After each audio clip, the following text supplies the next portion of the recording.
कभी प्यासे को पानी पिलाया नहीं, बाद अमृत पिलाने से क्या फायदा। कभी गिरते हुए को उठाया नहीं, बाद आंसू बहाने से क्या फायदा। कभी प्यासे को पानी पिलाया नहीं, बाद अमृत पिलाने से क्या फायदा।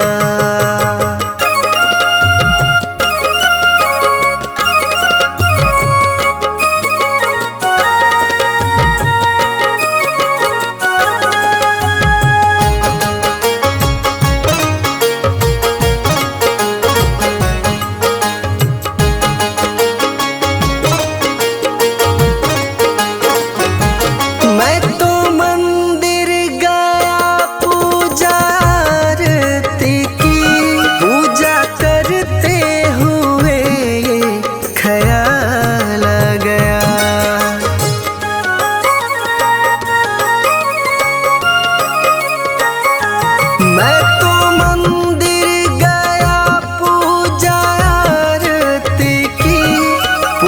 करते हुए ये ख्याल आ गया। कभी माँ बाप की सेवा की ही नहीं, सिर्फ पूजा के करने से क्या फायदा। कभी प्यासे को पानी पिलाया नहीं, बाद अमृत पिलाने से क्या फायदा।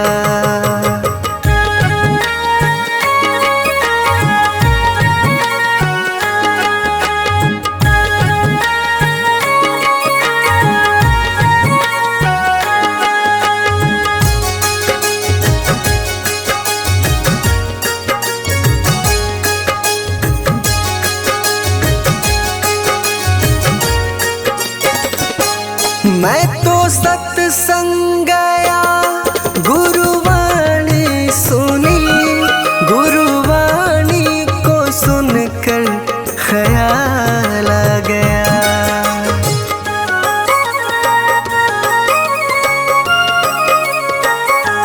मैं तो सत्संग गया, गुरुवाणी सुनी, गुरुवाणी को सुनकर ख्याल आ गया। जन्म मानव का लेकर दया न करी, फिर मानव कहलाने से क्या फायदा। कभी प्यासे को पानी पिलाया नहीं, बाद अमृत पिलाने से क्या फायदा।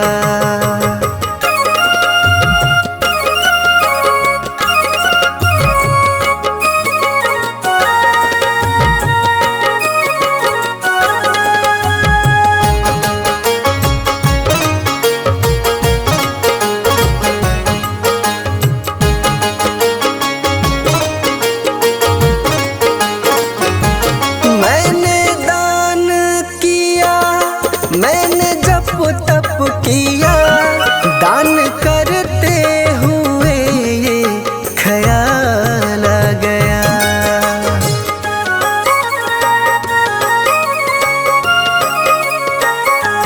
मैंने दान किया, मैंने जप तप किया, दान करते हुए ये ख्याल आ गया। कभी भूखे को भोजन खिलाया नहीं, दान लाखों का करने से क्या फायदा। कभी प्यासे को पानी पिलाया नहीं, बाद अमृत पिलाने से क्या फायदा।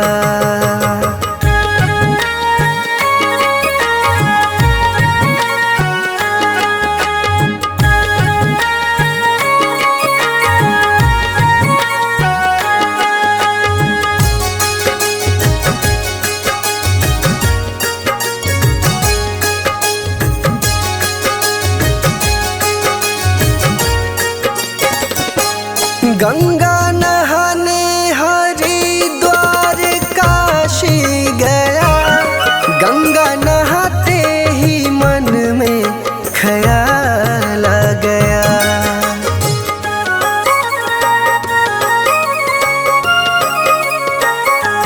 गंगा नहाने हरिद्वार काशी गया, गंगा नहाते ही मन में ख्याल आ गया। तन को धोया मगर मन को धोया नहीं, फिर गंगा नहाने से क्या फायदा। कभी प्यासे को पानी पिलाया नहीं, बात अमृत पिलाने से क्या फायदा।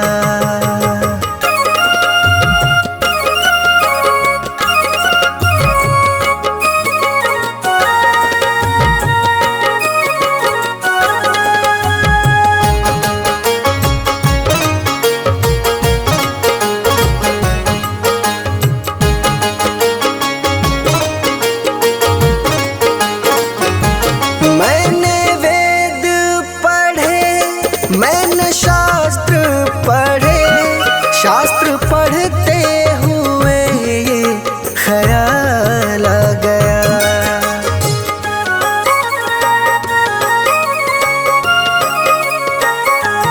मैंने वेद पढ़े, मैंने शास्त्र पढ़े, शास्त्र पढ़ते हुए ये ख्याल आ गया। मैंने ज्ञान किसी को बांटा नहीं, फिर ज्ञानी कहलाने से क्या फायदा। कभी प्यासे को पानी पिलाया नहीं, बात अमृत पिलाने से क्या फायदा।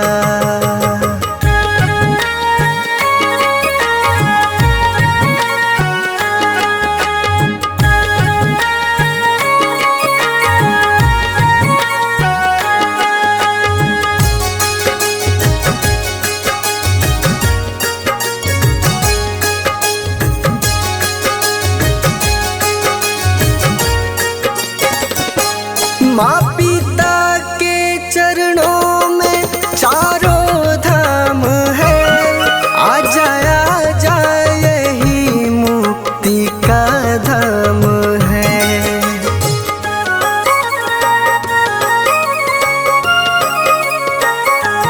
माँ पिता के चरणों में चारों धाम है, आ जा यही मुक्ति का धाम है। माँ पिता की सेवा तुमने की ही नहीं, फिर तीर्थों में जाने से क्या फायदा। कभी प्यासे को पानी पिलाया नहीं, बात अमृत पिलाने से क्या फायदा।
जिंदगी एक किराया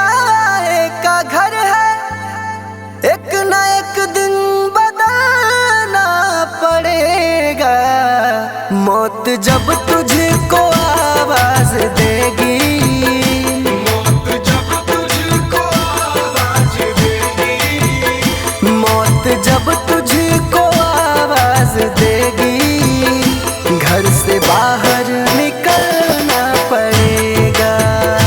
जिंदगी एक किराए का घर है, एक न एक दिन बदलना पड़ेगा।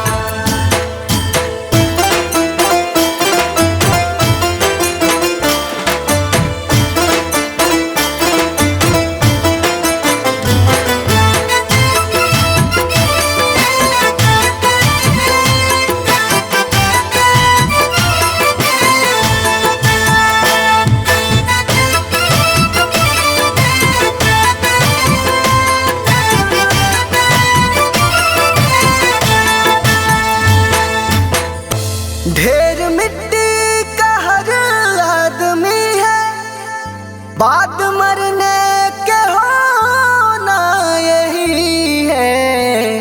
या जमीनों में तुर्बत बनेगी, या जमीनों में तुर्बत बनेगी, या जमीनों में तुर्बत बनेगी, या चिताओं में जलना पड़ेगा। जिंदगी एक किराए का घर है, एक न एक दिन बदलना पड़ेगा।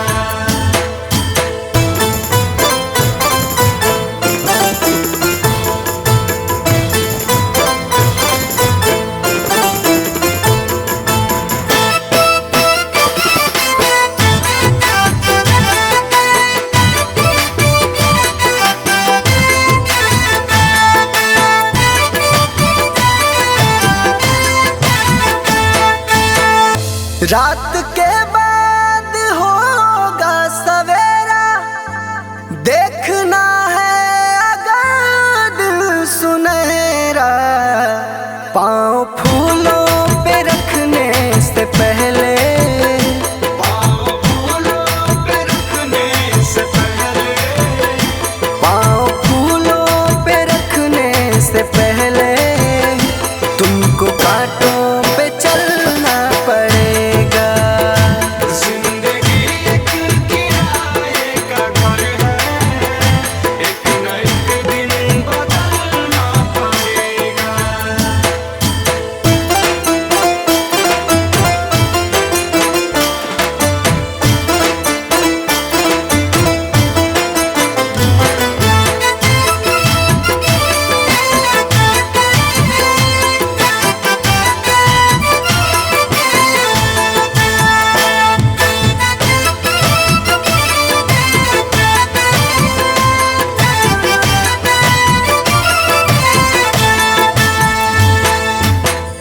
एतबार उनके वादों का मत कर, वरना ऐ दिल मेरे जिंदगी भर तुझको भी मोमबत्ती की तरह, तुझको भी मोमबत्ती की तरह, तुझको भी मोमबत्ती की तरह, कतरा कतरा पिघलना पड़ेगा। जिंदगी एक किराए का घर है, एक न एक दिन बदलना पड़ेगा।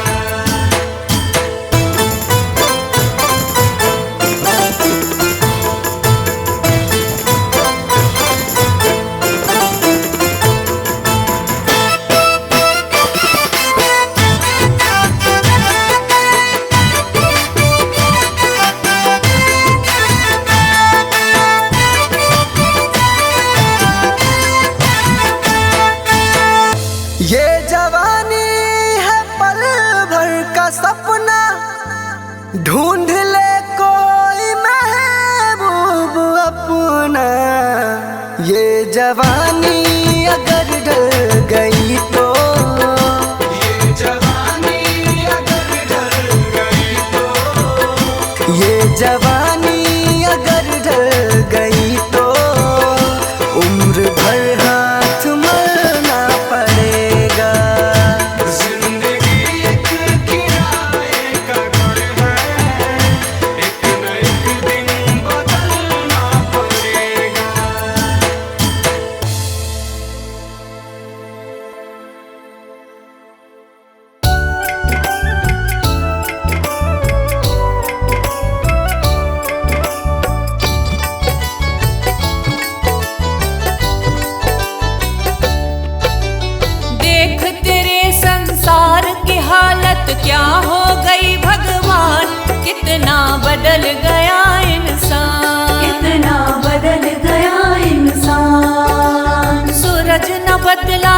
चांद न बदला ना बदला आसमान, कितना बदल गया इंसान, कितना बदल गया इंसान। देख तेरे संसार की हालत क्या हो गई भगवान, कितना बदल गया इंसान, कितना बदल गया इंसान।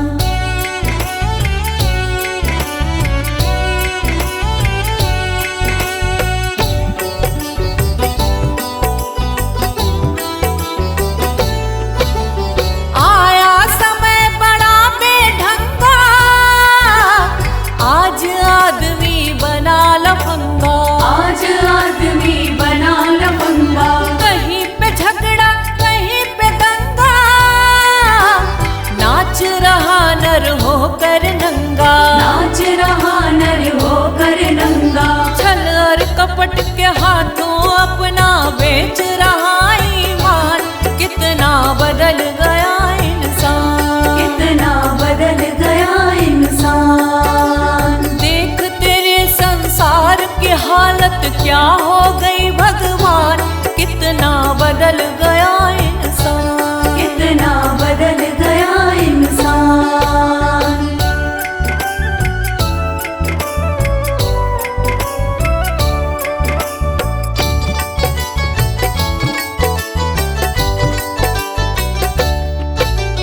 राम के भक्त रहीम के बंदे, रचते आज फरेब के फंदे, रचते आज फरेब के धंधे। कितने मक्कार ये अंधे, देख लिए इनके भी धंधे, देख लिए इनके भी धंधे।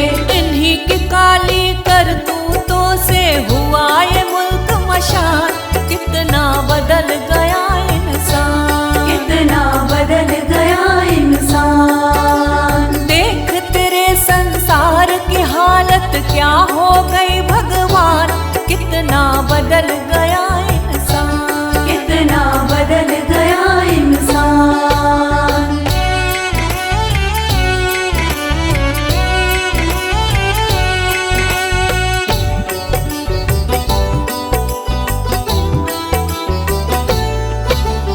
जो हम आपस में न झगड़ते, बने हुए क्यों खेल बिगड़ते, बने हुए क्यों खेल बिगड़ते। काहे लाखों घर ये उजड़ते, क्यों ये बच्चे माँ से बिछड़ते, क्यों ये बच्चे माँ से बिछड़ते। फूट फूट कर क्यों रोते ऋषि मुनियों के प्राण, कितना बदल गया इंसान, कितना बदल गया इंसान। देख तेरे संसार की हालत क्या हो गई भगवान, कितना बदल गया इंसान, कितना बदल गया इंसान।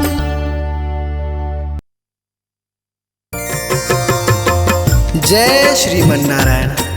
देखिए इस जग में जो कोई भी आया है उसे एक न एक दिन तो जाना है। इसीलिए हमारे संत जन इस चेतावनी भजन द्वारा क्या संदेश देना चाहते हैं, आइए इस भजन के द्वारा सुनते हैं।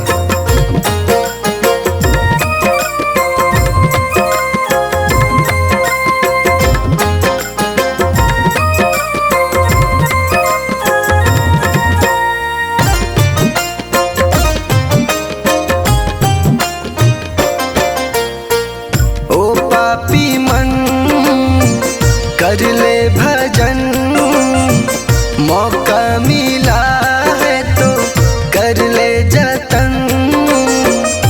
बाद में प्यारे पछताएगा जब पिंजरे से पंछी निकल जाएगा, जब पिंजरे से पंछी निकल जाएगा। पिंजरे से पंछी निकल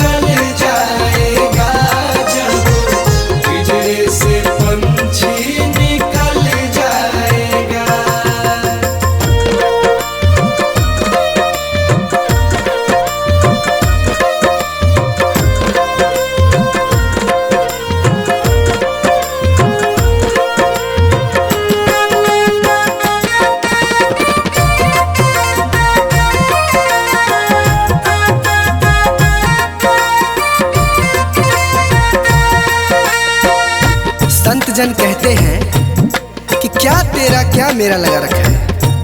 इस जग में ना कोई किसी का है, ना यहाँ पड़ी कोई चीज किसी का है।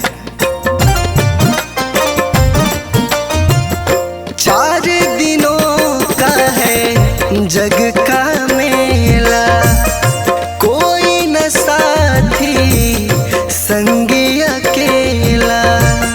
4 दिनों का है जग का मेला, कोई न साथी संगी अकेला। जैसा तू आया जग में वैसा ही तू जाएगा, मुट्ठी बांध के आया जग में हाथ पसारे जाएगा। बात में प्यारे पछताएगा, जब पिंजरे से पंछी निकल जाएगा, जब पिंजरे से पंछी निकल जाएगा। पिंजरे से पंछी निकल जाएगा, जब पिंजरे से पंछी निकल जाएगा।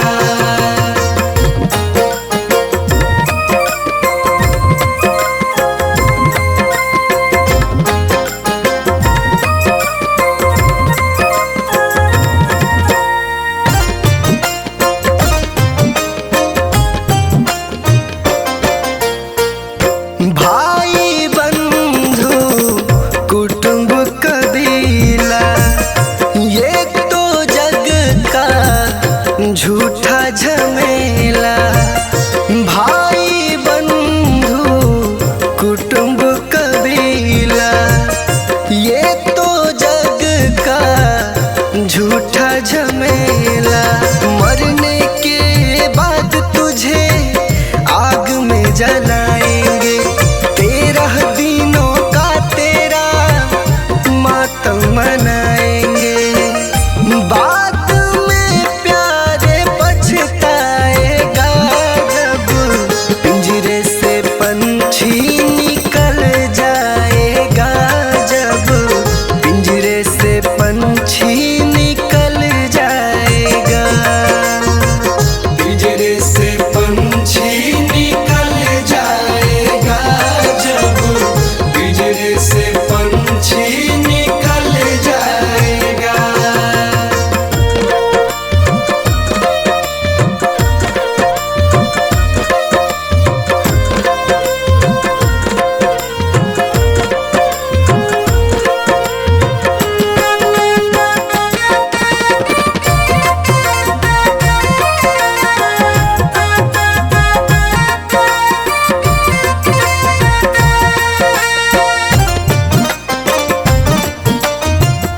राम नाम का सुमिरन कर ले, राम जी का नाम प्यारे घट में धर ले।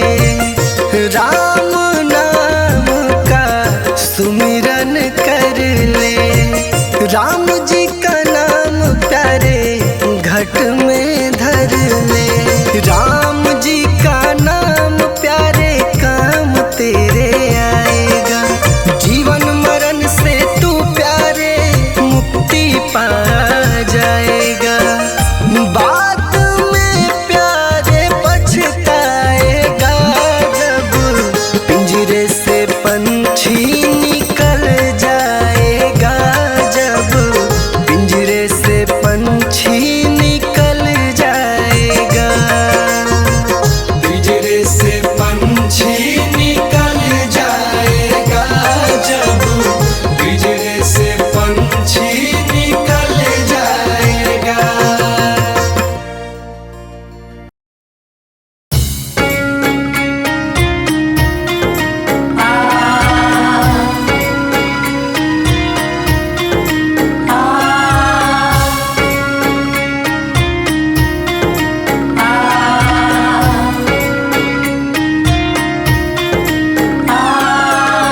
जीते भी लकड़ी मरते भी लकड़ी, देख तमाशा लकड़ी का। जीते भी लकड़ी मरते भी लकड़ी,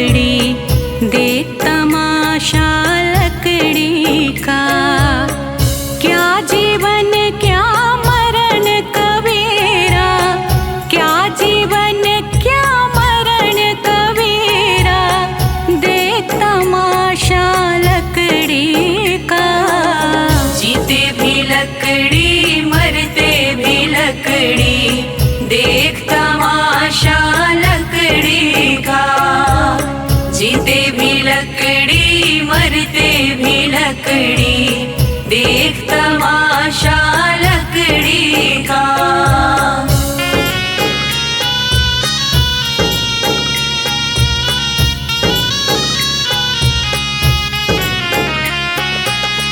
जिसमें तेरा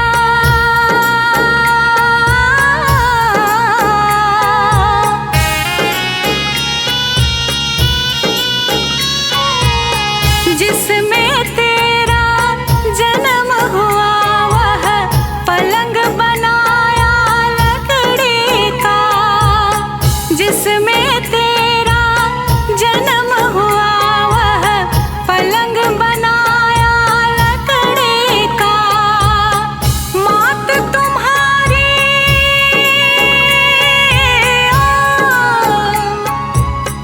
मात तुम्हारी लोरे गाए, वह पलना भी लकड़ी का। जीते भी लकड़ी मरते भी लकड़ी, देख तमाशा लकड़ी का। जीते भी लकड़ी मरते भी लकड़ी, देख तमाशा लकड़ी का।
जीते भी लकड़ी मरते भी लकड़ी, देख तमाशा लकड़ी का। जीते भी लकड़ी मरते भी लकड़ी, देख तमाशा लकड़ी का।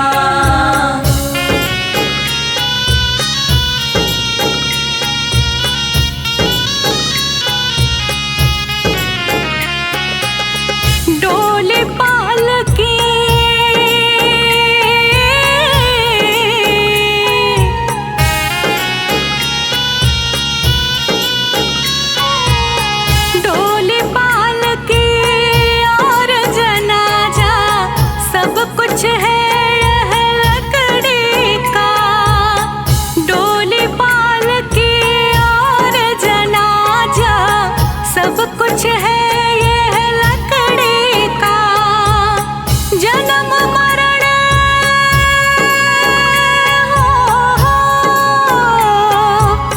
जन्म मरण के इस मेले में है ये सहारा लकड़ी का। जीते भी लकड़ी मरते भी लकड़ी, देख तमाशा लकड़ी का। जीते भी लकड़ी मरते भी लकड़ी, देख तमाशा लकड़ी का।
जीते भी लकड़ी मरते भी लकड़ी, देख तमाशा लकड़ी का।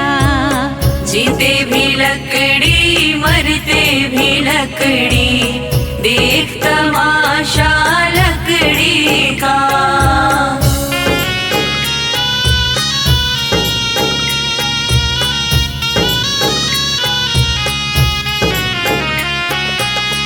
मरते दम तक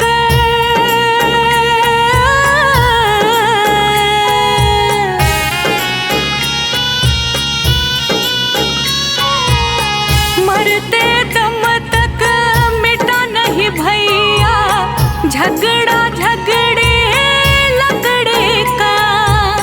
मरते दम तक मिटा नहीं भैया झगड़ा झगड़े लकड़े का। राम नाम की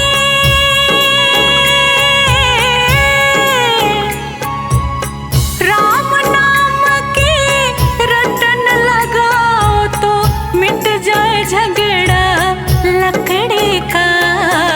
जीते भी लकड़ी मरते भी लकड़ी, देख तमाशा लकड़ी का। जीते भी लकड़ी मरते भी लकड़ी, देख तमाशा लकड़ी का।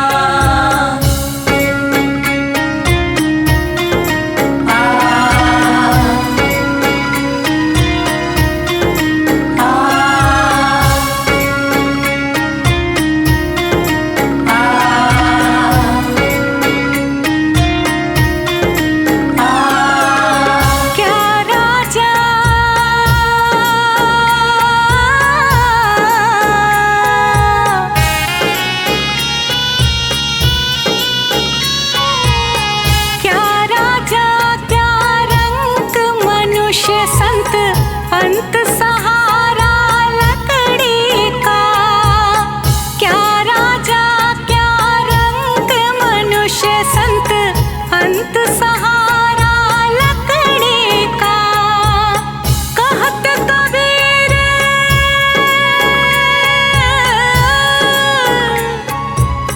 कहत कबीर सुनो भाई साधु, ले ले तंबूरा लकड़ी का।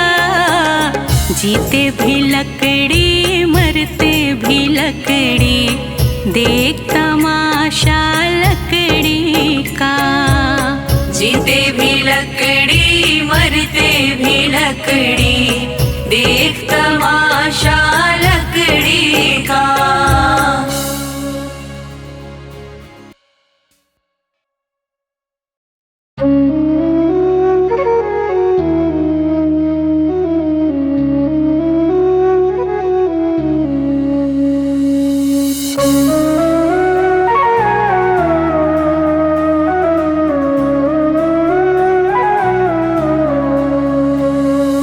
डगर है मुश्किल कठिन सफर है, मगर मुसाफिर जगह नहीं है। डगर है मुश्किल कठिन सफर है, मगर मुसाफिर जगह नहीं है।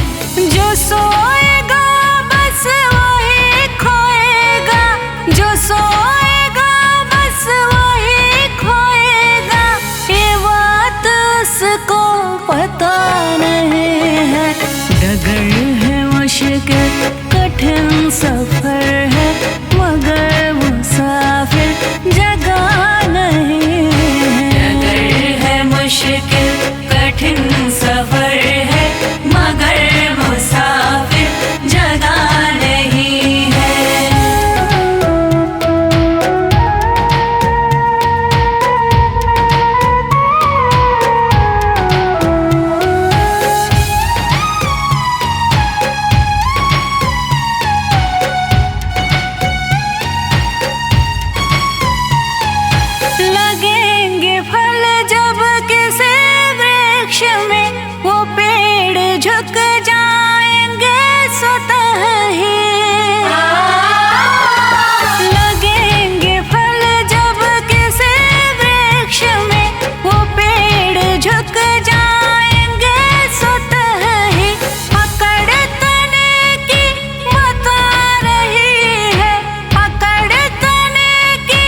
जो खानदानी रईस होते मिजाज रखते हैं नरम अपना। जो खानदानी रईस होते मिजाज रखते हैं नरम अपना। तुम्हारा लहजा बता रहा है, तुम्हारा लहजा बता रहा है, तुम्हारी दौलत नई नई है। डगर है मुश्किल कठिन सफर है, मगर मुसाफिर जगह नहीं है। डगर है मुश्किल कठिन सफर है, मगर मुसाफिर जगह नहीं है।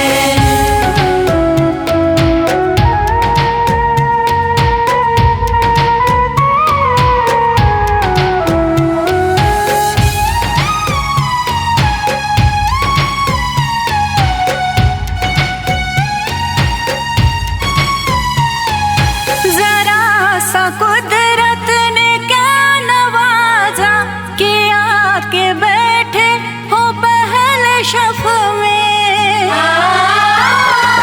जरा सा कुदरत ने क्या नवाजा कि आके बैठे हो पहले शफ में। अभी से उड़ने लगे हवा में, अभी से उड़ने लगे हवा में। अभी ये शोहरत नई नई है। डगर है मुश्किल कठिन सफर है, मगर मुसाफिर जगह नहीं है। डगर है मुश्किल कठिन सफर है, मगर मुसाफिर जगह नहीं है।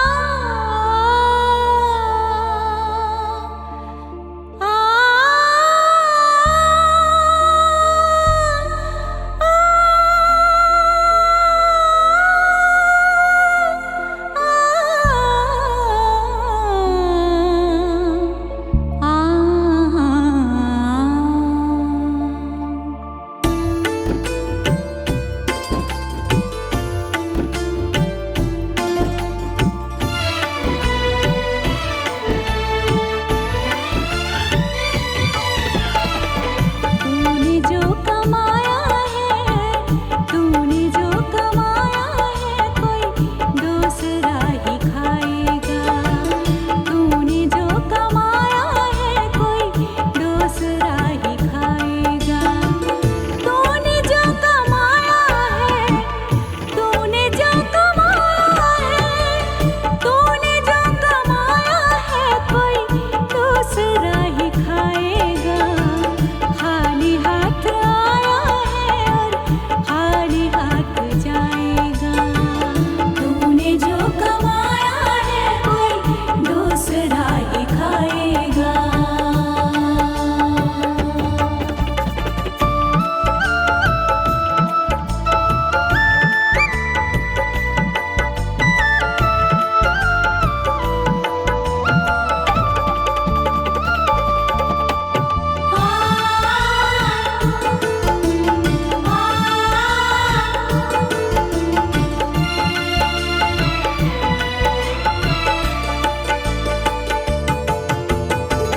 जब तलक ये सांसें हैं, तब तलक ही रिश्ता है।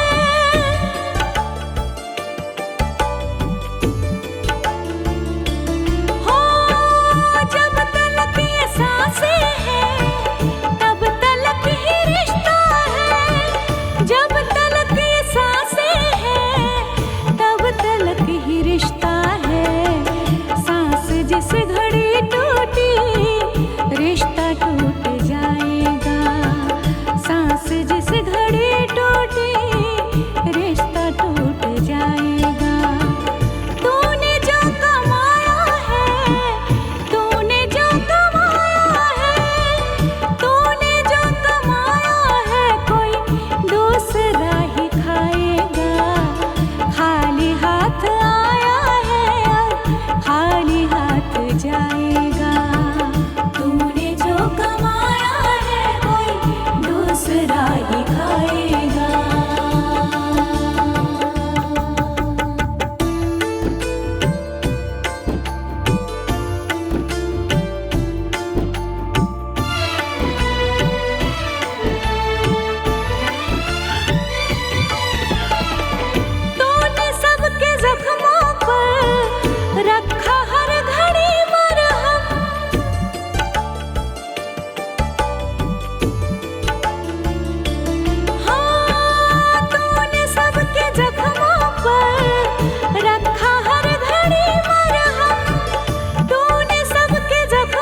छूट जाएगा, बाद मरने के सब यही छूट जाएगा।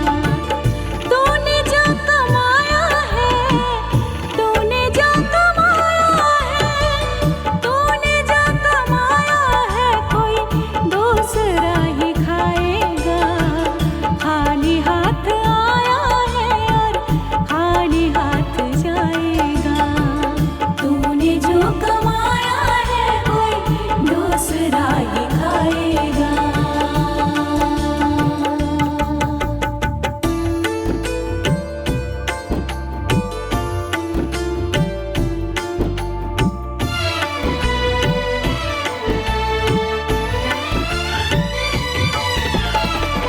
जीत जीत माया में राम नाम को भूला।